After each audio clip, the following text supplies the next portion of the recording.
আমি গোসল সেরে বাইরে বের হলাম, আর আমি ভাবছি আমি নাভি পরিষ্কার করেছি নাকি করিনি। কুৎসিত সব চিন্তা আমার মাথায় আসতো, বিশেষ করে নামাজের সময়। আমার কি করা উচিত? অবশ্য যে এমন পরিস্থিতির মধ্য দিয়ে যাচ্ছে তার জন্য এসব সহজ নয়। এটা এমন এক পরিস্থিতি যা জীবনকে দুঃসহ আর শোচনীয় করে তোলে এবং ধীরে ধীরে আপনাকে ধর্ম থেকে দূরে সরিয়ে দেয়। এটা আপনার জীবনের কঠিনতম পরিস্থিতিগুলোর একটা, যেটার মুখোমুখি আপনি কখনোই হতে চাইবেন না। এমন ভাই বোনেরা কি আছেন যাদের এই রকম অভিজ্ঞতা হয়েছে? আমি নিশ্চিত আছে। কিছু সাধারণ ইনস্ট্রাকশন শোনার পর আপনি কিছু সহজ সত্যকে জানবেন, আর তখন বলবেন, ভাই, যেই সমস্যাগুলোর কথা আমরা বলছিলাম সেগুলো মিটে গেছে, আমি সেগুলো থেকে মুক্তি পেয়েছি। আজ আমরা জানব শয়তানের ওয়াসওয়াসা বা কুমন্ত্রণা এবং এর প্রধান 4 ধরন নিয়ে। এ নিয়ে আমরা কথা বলবো। বিভিন্ন ধরনের ওয়াসওয়াসা রয়েছে। আপনি হয়তো এর প্রভাবে খানিকটা ভুগছেন, হয়তোবা ভবিষ্যতেও ওয়াসওয়াসার সম্মুখীন হতে পারেন। এটা আপনার জীবনটাকে নষ্ট করার আগেই আমাদের এখনই শিখে নিতে হবে কি করে এর মোকাবেলা করব। প্রথম ধরনের ওয়াসওয়াসা হলো সেই ওয়াসওয়াসা যেটা ঠিক নামাজের সময়টাতেই আসে। উদাহরণস্বরূপ অজু করার সময় আমি কি আমার হাত ধুয়েছি, দেখি তো শুকনো রয়ে গেল কিনা, এমন শত প্রশ্ন মনের মধ্যে আসে। আপনি গোসল করলেন এবং বের হলেন, আমি কি নাভি পরিষ্কার করেছি না করিনি? যদি আমার গোসলটা ঠিকঠাক না হয়, আমি তো শেষ। এটা হলো প্রথম ধরন, যে ওয়াসওয়াসা আপনাকে সালাতের সময় অন্যমনস্ক করে দেয়। সালাতের সময় আপনি ভাবেন, আমি কি এখন তৃতীয় রাকাত পড়ছি নাকি চতুর্থ, একটু ইতস্তত করেন। এমনি যখন প্রথমবার আমার সাথে এমন হলো, আমি বিচলিত হয়ে পড়ি এবং কি করব বুঝতে পারছিলাম না। আমি একটু স্বস্তি পেলাম যখন শুনলাম পৃথিবীতে লাখো মানুষের সাথেও ঠিক এমনটা হয়ে থাকে। হাজারো বিদ্বান এর সঠিক সমাধানগুলো নিয়ে লিখেছেন। তো এই পরিস্থিতিতে হতাশ হওয়ার কিছু নেই ভাই। দ্বিতীয় ধরন হচ্ছে ওসিডি, অবসেসিভ কম্পালসিভ ডিসঅর্ডার, সন্দেহবাতিক ব্যাধি হিসাবেও পরিচিত। একেবারে প্রাথমিক পর্যায়ে অবশ্য এটাকে ওসিডি ধরা হয় না। যেমন, আমি আয়রনটা অন করে রেখে আসিনি তো, আমি কি দরজা লক করেছিলাম? অবশ্যই এটা পরবর্তী লেভেলে চলে যেতে পারে। এটা নিয়ে আমরা কথা বলবো। তৃতীয় ধরনের ওয়াসওয়াসার ক্ষেত্রে আপনি ভাবতে শুরু করেন, আমার মাথায় নোংরা সব চিন্তা আসে, বিশেষ করে ইবাদতের সময়, সালাতের সময়। যখন আমি পবিত্র জিনিসের ব্যাপারে ভাবি, যেমন কাবা, রাসূল সাল্লাল্লাহু আলাইহি ওয়াসাল্লাম, আমার মাথায় নোংরা চিন্তা ঢুকে পড়ে। আমার কি করা উচিত? আমার ভীষণ কষ্ট হচ্ছে। এরকম অনেক কিছুই আমাদের মাথায় আসে, তাই তো? আর তারপরেই রয়েছে চতুর্থ প্রকার ওয়াসওয়াসা। ঈমান প্রসঙ্গে আমার হাজারো প্রশ্ন রয়েছে, আল্লাহকে নিয়ে প্রশ্ন, এমন সব প্রশ্ন যা মনে দ্বিধা জাগায়। আপনি কিন্তু প্রতি মুহূর্তে শয়তানের সাথে যুদ্ধ করে যাচ্ছেন। তবুও ভাইয়েরা, আলহামদুলিল্লাহ, আমরা বেশ ভালো মানের একটি গবেষণা চালিয়েছি। এতে অনেক সময় লেগেছে। আমরা এই বিষয়ে ইসলামিক তথ্য উপাত্ত নিয়ে গবেষণা করেছি। আমরা স্কলারদের কাছ থেকে উপদেশ নিয়েছি এবং মনস্তত্ত্ববিদদের সাথে কথা বলেছি। আমি উপরে যা যা তথ্য উল্লেখ করেছি তার সবকিছু মিলিয়ে বিষয়টা সংক্ষেপে বলছি। আমি কনফিডেন্ট, আমি নিজের মন গড়া কিছুই বলছি না। আমি কুরআনের সত্যের উপরই শুধুমাত্র ভরসা করি। আমার ঠিক মনে নেই, হয়তোবা 4-5 বছর আগে ওয়াসওয়াসার উপর পুরাতন একটা ভিডিও আমাদের একজন ফলোয়ার দেখেছিলেন। তিনি প্রায় 10 বছর ধরে ওসিডিতে ভুগছিলেন এবং মানসিক ভারসাম্য হারাতে বসেছিলেন। শুধুমাত্র একটি ভিডিও দিয়েই তার অবস্থার উন্নতি ঘটে, অল্প কিছু দিক নির্দেশনা মেনে। অনেকেই হয়তো ভাবছেন, এটা কি এতই সহজ? দুর্গ যদি সুদৃঢ় হয় তবে সেখানে ঢুকে পড়তে সময় লাগে বই কি, কিন্তু যদি চাবিকাঠি আপনার হাতেই থাকে। বছরের পর বছর ধরে ইসলামিক চিন্তাবিদ এবং মনস্তত্ত্ববিদদের গবেষণার সারবস্তু নিয়ে আমি এগোতে লাগলাম। কেন আমরা এর সমাধান করতে পারছি না? একদিন কেউ একজন আসলেন, তিনি সালাতের সময় ওয়াসওয়াসার শিকার হয়েছেন। সালাত আদায়ের সময় তার মনে নোংরা সব চিন্তা ঢুকে পড়ে। এখন আমি কি করব? আমার ইবাদত কি কবুল হয়নি? তিনি বলতেই থাকলেন। কিছু সময় পর আমরা তাকে জিজ্ঞেস করি, ভাই, সব ঠিক আছে? আপনি কি ওয়াসওয়াসার সমাধান খুঁজে পেয়েছেন? তিনি বললেন, আমি একটা সমাধান পেয়েছি ভাই। কিভাবে? আমি সালাতই ছেড়ে দিয়েছি, এখন আর কোনো ওয়াসওয়াসা নেই। অবশ্যই আমরা এমন ধরনের সমাধানের কথা বলবো না। ওয়াসওয়াসা দেওয়ার সময় শয়তানের ঠিক এটাই উদ্দেশ্য ছিল, আপনি যেন নামাজ পড়া ছেড়ে দেন। প্রথম ধরনের ওয়াসওয়াসা নিয়ে শুরু করা যাক। ইবাদতের সময় যে ওয়াসওয়াসা দেয়া হয়ে থাকে, সালাত বা অজু, উদাহরণস্বরূপ সূরা আল ফাতিহা পড়েছি তো নাকি পড়িনি, অতিরিক্ত সূরাটি পড়া হয়েছে তো, এগুলো শয়তানের পুরনো অস্ত্র। একটু ভেবে দেখুন। সবাই ভাবছেন, আমি কি তৃতীয় রাকাতে আছি নাকি চতুর্থ রাকাতে? সবারই এমন চিন্তা আসে, তাই না? এতেই কি প্রমাণ হয় না যে আমাদের একজন চেনা শত্রু শয়তান আমাদের মস্তিষ্ক নিয়ে খেলা করছে? জেগে উঠুন ভাইয়েরা আমার, জেগে উঠুন। শয়তান নামক এক সত্তার অস্তিত্ব রয়েছে। শয়তান ক্রমাগত আমাদের নিয়ে খেলছে। তাহলে এখন সমাধান কি? এর সমাধান একেবারে পরিষ্কার ভাই। প্রথমত আপনাকে এটা বুঝতে হবে যে শয়তান আপনাকে কথাগুলো বলছে। দ্বিতীয়ত হলো আপনাকে ফিকাহ নিয়ে আরো অনেক কিছু জানতে হবে। আপনি যত বেশি জানবেন ততই ওয়াসওয়াসা পরাজিত হবে। আমি আপনাকে একটা উদাহরণ দিচ্ছি। আপনি ইবাদত করছেন, আমি কি তৃতীয় রাকাতে আছি নাকি চতুর্থ রাকাতে? আপনি নিজেকে প্রশ্ন করলেন। আমি কিন্তু ইসলামী চিন্তাবিদদের কিছু মতামত তুলে ধরছি যারা ফিকাহ শাস্ত্রের বিশেষজ্ঞ, আমি না। এসব আমার কথা নয়, ফিকাহ শাস্ত্রের বিশেষজ্ঞরা বলেন এমন অভিজ্ঞতা যদি আপনার 1-2 বার হয়ে থাকে, এই যেমন তৃতীয় রাকাতে না চতুর্থ রাকাতে একবার 2বার হয়, বারবার হচ্ছেন, এমন হলে নামাজ পুনরায় পড়ুন। যদি এমনটা প্রায় সময় হয়, আপনি নিজে খেয়াল রাখুন কোন সম্ভাবনার ব্যাপারে আপনি সবচেয়ে বেশি নিশ্চিত, 3 রাকাত আদায় নাকি 4 রাকাত। যেই সম্ভাবনার পাল্লা সবচেয়ে বেশি ভারী মনে হবে সে অনুসারে এগিয়ে যান। আর যদি আপনি নিশ্চিত হতে না পারেন 3 না 4, তখন আপনি সবচেয়ে ছোট সংখ্যাটি বেছে নিন। তাহলে আপনি 3 রাকাত বেছে নিবেন। ধরা যাক আপনি সত্যিই কম রাকাত আদায় করেছিলেন, তাহলে আপনার সালাত ঠিক থাকলো। আপনি গোসল আদায় করলেন এবং বের হয়ে এসে ভাবলেন আমি কি কানের পেছনে পরিষ্কার করেছি না করিনি। আপনি তৎক্ষণাৎ গিয়ে মনের সন্দেহ দূর করে ফেলুন, আমি কেবলমাত্র আল্লাহর সন্তুষ্টির জন্য গোসল সম্পন্ন করলাম। যে স্থানটি বাদ পড়ে গেছে মনে হয় সেটি পরিষ্কার করে নিন। যেমন ধরুন কানের পেছনে, শুধু সেই অংশটি ধুয়ে নিন এবং আপনার দৈনন্দিন কাজ করতে থাকুন।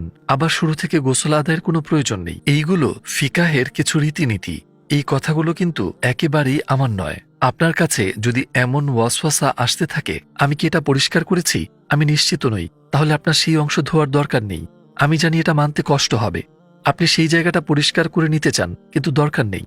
শুধু মনের সন্দেহ দূর করতে যদি আবার ধুয়ে নেই, ভাই আপনি যদি আবার ধুয়ে নেন আপনি তো ওয়াসওয়াসার কাছে আত্মসমর্পণ করে দিলেন। আপনি নিজের অ্যাংজাইটিকে বাড়িয়ে তুলছেন। শয়তানের উদ্দেশ্য সফল হবে এবং সে আপনাকে জ্বালাতন করতেই থাকবে, কারণ এটা তো কাজে দিচ্ছে। আপনার একেবারেই ধোয়া উচিত নয়। ধরা যাক আপনি ছোট্ট একটি জায়গা বাদ দিয়েছেন এবং সেটা আবার ধুয়ে নেননি, এতেও আপনার গোসল আদায় হবে। ভাই আপনার উদ্দেশ্যটা কি? যখন ধুতে ভুলে গেছেন তখন আপনার কি কোনো খারাপ উদ্দেশ্য ছিল? তাহলে কোনো সমস্যাই নেই। তাই আমাদের ফিকাহ জানা উচিত ওয়াসওয়াসা এমন একটা জিনিস যা কিনা জ্ঞান এবং তথ্যের সামনে টিকে থাকতে পারে না। অজ্ঞতাই ওয়াসওয়াসাকে ডেকে আনে। এখন থেকে আপনি তৃতীয় রাকাতে আছেন কি চতুর্থ রাকাতে, এই নিয়ে আপনার আর কোনো সমস্যা হবে না, কারণ আপনি ব্যাপারটা জেনে গেছেন। যদি কোনো সমস্যা হয়েও থাকে সেটা খুবই হাতে গোনা। শয়তান ওয়াসওয়াসা দিতে এসেছিল কিন্তু সেটা কাজ করেনি। এরপর শয়তান কি করবে বলে আপনার মনে হয়? সে যখন বুঝবে তার চেষ্টাগুলো বিফলে যাচ্ছে তখন সে আর চেষ্টা করবে না। কিন্তু যখন আপনি 2 ঘন্টা 3 ঘন্টা ধরে গোসল আদায় করবেন, আপনি শুধু তার চেষ্টাতেই ঘি ঢালছেন না, আপনি পানি অপচয়ের গুনাহতেও জড়িয়ে যাচ্ছেন। আমাদের ধর্ম কিন্তু এমন নয়। আপনি ধারণাগুলো তৈরি করছেন। আপনি নিশ্চয়ই ইমামে আজম, ইমাম শাফি, ইমাম আহমেদ বিন হাম্বল বা ইমাম মালিকের চাইতে বেশি জ্ঞানী নন। অজু নিয়ে একটি মজার ব্যাপার বলছি আপনাদের, এতে হয়তো খানিকটা সাহায্য হবে। ধরা যাক আপনি নিশ্চিত নন আপনি অজু করেছেন কি করেননি। অজু করার কথা আপনার মনে আছে কিন্তু ভেঙেছে কিনা মনে করতে পারছেন না, কিন্তু আপনি পুরোপুরি নিশ্চিত নন। ওয়াসওয়াসা আপনাকে বলছে যদি এমন হয় যে অজু ভেঙে গেছে কিন্তু আমার মনে নেই, এমন পরিস্থিতিতে আপনার আবারও অজু করবার প্রয়োজন নেই। এক্ষেত্রে নিয়মটি হলো আপনার যদি অজু করার কথা মনে থাকে কিন্তু এমন কিছু করেছেন বলে মনে পড়ে না যাতে অজু ভেঙে যায়, তাহলে আপনার অজু আছে। শয়তান যদি আপনাকে ওয়াসওয়াসা দিতে চায় নিয়মটি মনে করুন এবং এড়িয়ে যান। এখন আমরা কথা বলবো ওসিডি নিয়ে। ভাই সকল, এটা খুবই গুরুত্বপূর্ণ ব্যাপার এবং একটি কঠিন বিষয়। ওসিডির বিভিন্ন ধরন রয়েছে। যারা এর শিকার তারা প্রথম দিকে অন্যদের কাছ থেকে এটা লুকানোর চেষ্টা করে। তারা অন্যদের জানাতে চায় না যে তারা একটি সমস্যায় রয়েছে। তারা স্বীকার করে না যে এটি একটি রোগ, আর এতে সমস্যা বাড়তেই থাকে। যেমন ধরা যাক তারা কোনো একটা বইতে একটি লাইন পড়ল, শয়তান তাদের ফিসফিসিয়ে বলছে এটা আবার পড়ো। তারা আবার পড়ে, আবার পড়ে, আবার পড়ে। তারা বারবার পড়তেই থাকেন। তারা যতই সেই আওয়াজটাকে গুরুত্ব দিতে থাকে ততই তারা ভেঙে পড়েন।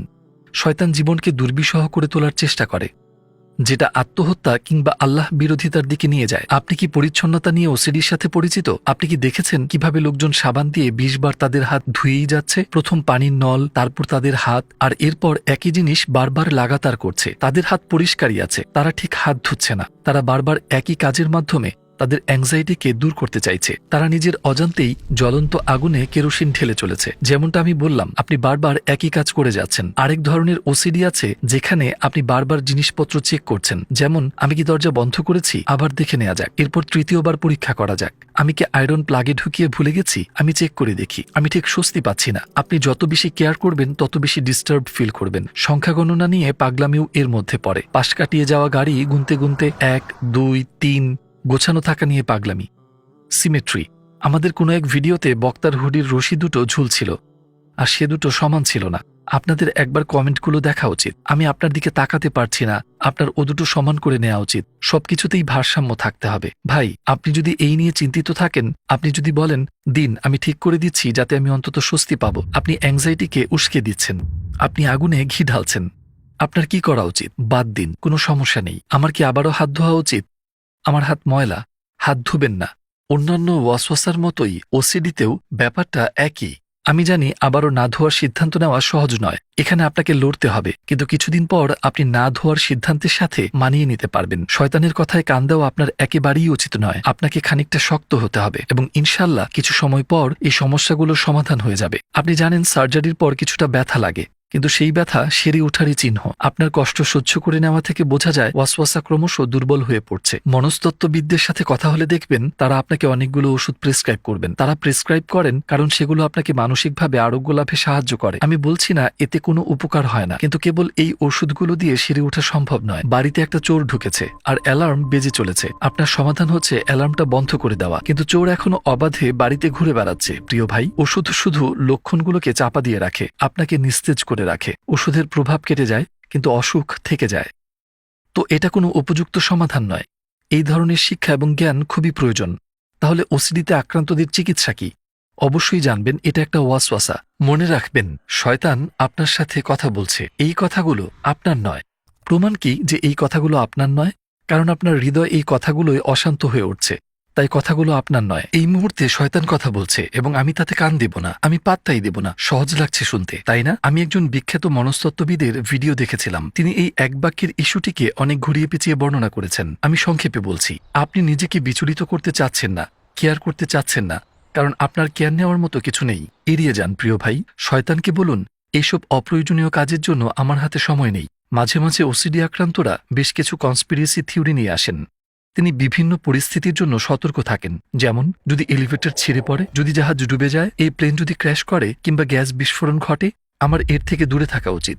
তিনি ভয় পেয়ে যান, তার হৃদস্পন্দনের গতি বেড়ে যায়, তিনি ব্যাপারটাকে বিশাল করে তোলেন, নিজ জীবনের উপর বিধিনিষেধ আরোপ করতে শুরু করেন। যদিও যে সম্ভাবনাগুলোর কথা তিনি বলছেন সেগুলোতে ভয় পাওয়ার কিছু নেই। এটা শুধু লাখো সম্ভাবনাগুলোর মধ্যে একটিমাত্র সম্ভাবনা। আপনি যখন এই চিত্রগুলো কল্পনা করতে শুরু করেন তখন একটিমাত্র কাজ আপনার করা উচিত, এসব ছেড়ে দিন। আপনার চিন্তার সাবজেক্ট পরিবর্তন করুন, অন্য কিছু নিয়ে ভাবুন। আপনি যদি এই পদ্ধতি অবলম্বন করেন এবং স্বাভাবিক জীবনযাপন করেন, সময়ের সাথে সাথে সবকিছু ঠিক হয়ে যাবে। এরকম অসংখ্য অভিজ্ঞতা রয়েছে। এছাড়াও মনে রাখবেন সবকিছু আল্লাহ নিয়ন্ত্রণ করছেন।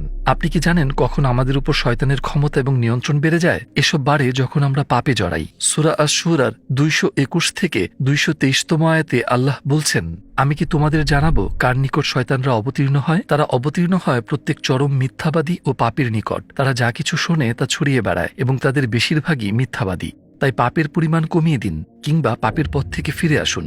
অনুতাপের সূচনা করতে হবে যাতে শয়তানের খোঁড়াগর্ত ছোট হয়ে আসে বা বন্ধ হয়ে যায় আর আপনার উপর তার প্রভাব নিঃশেষ হয়। তৃতীয় এবং চতুর্থ ধরনের ওয়াসওয়াসা। আমরা খুব মজার কিছু বিষয় নিয়ে কথা বলতে যাচ্ছি। আমি আপনাদের একটি মেথড দেখাবো। সালাতের সময় কুৎসিত চিন্তা আমার মাথায় ঘোরে। আমার এমন কিছু বন্ধু রয়েছে যারা গুনাহের জীবন পেছনে ফেলে এসেছে। তারা এই ধরনের ওয়াসওয়াসার সম্মুখীন বেশি হয়েছে। এরকমটা ঘটে যখন আপনি অনেক বেশি আবেগতাড়িত হয়ে পড়েন। যেমনটা উস্তাদ বদিউজ্জামান তার একটি রিসালেতে ওয়াসওয়াসা সম্পর্কে বলেছেন। বৈপরীত্য বাহ্যিক পৃথিবীতে দূরত্বের সৃষ্টি করলেও কল্পনার জগতে এটিই নৈকট্যের কারণ।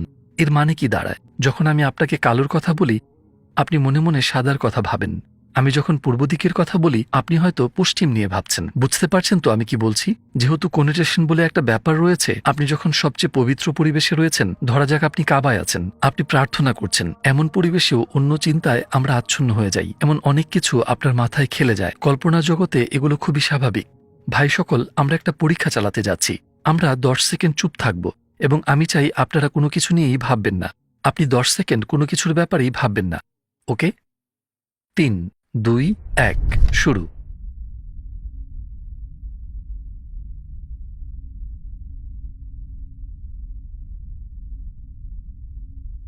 আপনি কি পেরেছেন? আমাদের মধ্যে যারা সবচেয়ে ভালো পারলেন তারা কি করেছেন জানতে চান? তিনি কোনো কিছু না ভাবার কথা ভেবেছেন। অর্থাৎ আপনি ভাবা বন্ধই করতে পারবেন না। এমনকি যখন ঘুমান আপনি স্বপ্ন দেখেন। কল্পনা কিন্তু থেমে থাকে না। আপনি চাইলেও একে থামাতে পারবেন না। তো এর থেকে আমরা মুক্তি পাবো কিভাবে? প্রায় 4 বছর আগের কথা। আমাদের সাথে লেকচারে একজন নাস্তিক ব্যক্তিও ছিলেন। আমি ওয়াসওয়াসা নিয়ে কথা বলেছিলাম এবং সেই মানুষটি লেকচারের পর বিশ্বাসী হতে শুরু করেন। তিনি মুসলিম হয়ে যান। তো তাতে কি? একটি রিসালাতে বদিউজ্জামান সাইদ নুরসি বলছেন, দুশ্চিন্তা করবেন না। আপনার মনে যা আসে তা খারাপ কিছু নয়, বরং কাল্পনিক। এবং অবিশ্বাস কল্পনা করা যেমন অবিশ্বাস করা নয়, তেমনি মন্দ কল্পনা করাটাও খারাপ কিছু নয়। যদি আল্লাহর কোনো অস্তিত্ব নেই এমন চিন্তা আপনার মাথায় আসে, তাহলে কি এই বক্তব্যের জন্য আপনার শাস্তি হবে?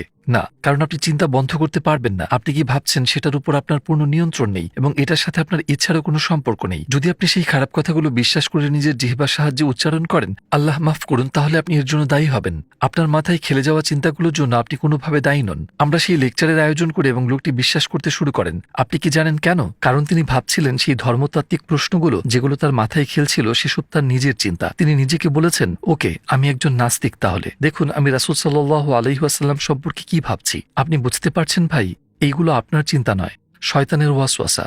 এর প্রমাণ কি যে এই কথাগুলো আমার না, এগুলো শয়তান বলছে?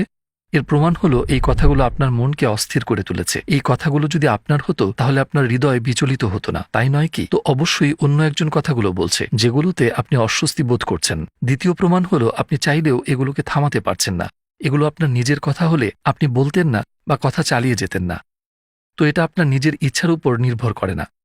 তাহলে সমাধান হচ্ছে, এগুলো যদি শয়তানের কথা হয়ে থাকে, এগুলো যদি আমার কথা না হয়, তাহলে সে আমাকে যাই ভাবতে বলুক না কেন, আমি সেগুলোর জন্য দায়ী নই। এই কথাগুলো আমার নয়। এই ধরনের ওয়াসওয়াসায় এটাই আমাদের সমাধান। বদিউজ্জামানের একটি বইতে একটি নীতি আছে, সেটা হলো এরকম: যেই সম্ভাবনা কোনো সাক্ষ্য প্রমাণ থেকে উঠে আসে না তার কোনো গুরুত্বই নেই।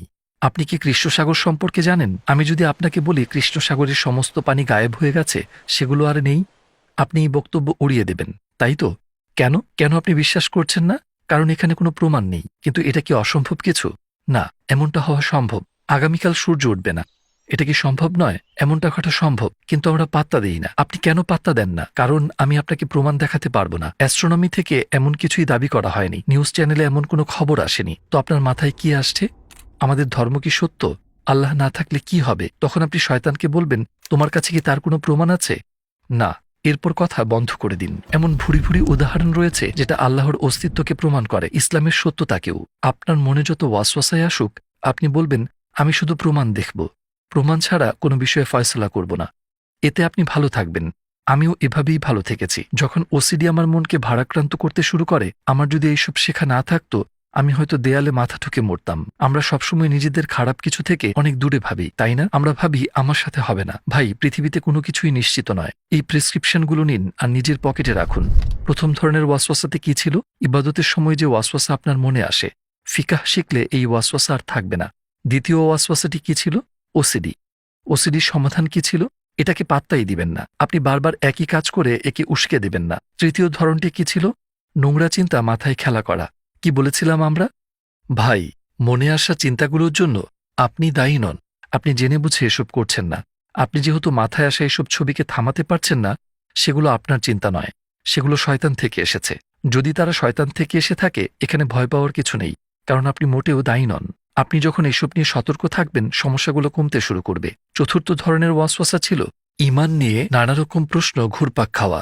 যদি এর কোনো ভিত্তি প্রমাণ না থাকে, তাহলে এর কোনো মূল্যই নেই। আছে কি? মোটেই না। অনেক সময় আপনি এমনটা ভাবেন, হয়তো আমরা যেমনটা বিশ্বাস করছি তেমন কোনো সৃষ্টিকর্তাই নেই। আপনি শয়তানকে কি বলবেন? তোমার কাছে এমন কোনো প্রমাণ কি আছে যে আল্লাহ নেই? না, তোমার কাছে নেই। আপনি বলবেন, তাহলে শয়তান, এড়িয়ে চলো, কারণ আমরা প্রমাণ ছাড়া কোনো বিষয়ের উপর সিদ্ধান্ত নেই না। তো আমরা চতুর্থ ধরন নিয়েও কথা বললাম।